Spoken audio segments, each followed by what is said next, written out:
The much-fancied hack-and-slash franchise was thought to have succumbed when its parent company THQ filed for bankruptcy in 2012. As fate would have it, even such a dire incident would not be enough to thwart Darksiders 3 from continuing the post-apocalyptic tale more than 6 years later. Hi, I'm Wes Malik from SegmentNext, and here are 10 things that you need to know before starting Darksiders 3.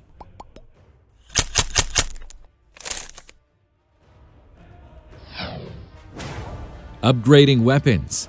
Adamantine is a rare metal that can be found scattered around the world in 4 different forms: slivers, fragments, pieces, and chunks. Make sure to collect as many as possible because no weapon can be upgraded without them. Understand that the cost of improving a weapon rises rapidly. Only 2 slivers are required at the start, but this goes up to 6 pieces for the latter and more powerful upgrades. The final chunks require the most patience. The same crafting materials can also be purchased directly from Vulgrim to save time, but at a high cost. When ready, ask Ulthane the Black Hammer to upgrade your weapon at his mythic forge. Upgrading enhancements. In addition to upgrading weapons, they can also be enhanced further with unique properties. There are 2 important resources here that are needed beforehand. Firstly, the enhancements themselves. They can be found hidden around the world, and some can be purchased directly from Vulgrim to save time, but at a high cost. Secondly, the process to stick enhancements in a weapon requires artifacts that are also scattered around the world. Understand that enhancements have 2 paths: demonic and angelic. The former typically boosts damage, while the latter usually provides survival traits like healing. With enough points, an enhancement can offer the benefits of both paths.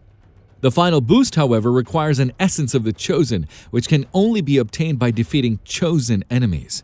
As one example, you'll want to take down a demonic chosen entity for maximum damage. When ready, ask Ulthane the Black Hammer to add enhancements to your weapons at his mythic forge. Watching Vulgrim and his prices.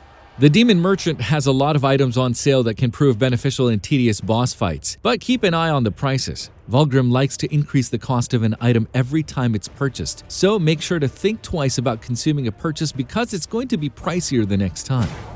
Managing cooldowns on items. There are many items in Darksiders 3 that have cooldowns. When used during a difficult fight, you have to wait until the meter is replenished in order to use it again. The more rewarding way is to use the item before entering the boss arena. This way, you still have the bonus traits, and so the waiting time gets cut down before popping another potion or using something else. Returning to the Forge. The Mythic Forge serves as a hub for most of the narrative in Darksiders 3. You may not deem it necessary to go back unless it has something to do with a quest, but make sure to return often because the vendor there gives away items at random. These freebies also scale with your level, meaning that items given further down the storyline will greatly increase your power. Just use the circular rune icon on the teleportation menu to head back at any point. Switching between Holo forms. There are 4 different Holo forms in Darksiders 3 that are partially based on elements. They offer certain buffs for hefty advantages and can be acquired while progressing. It's important to know how to quickly activate each form in order to solve various environment puzzles or slay certain enemies. Here are all of the Holo forms and their respective button prompts. Flame Holo, LB plus B, or L1 plus circle. Storm Holo, LB plus Y, L1 plus triangle. Force Holo, LB plus A, or L1 plus X, and Stasis Holo, LB plus X, or L1 plus square.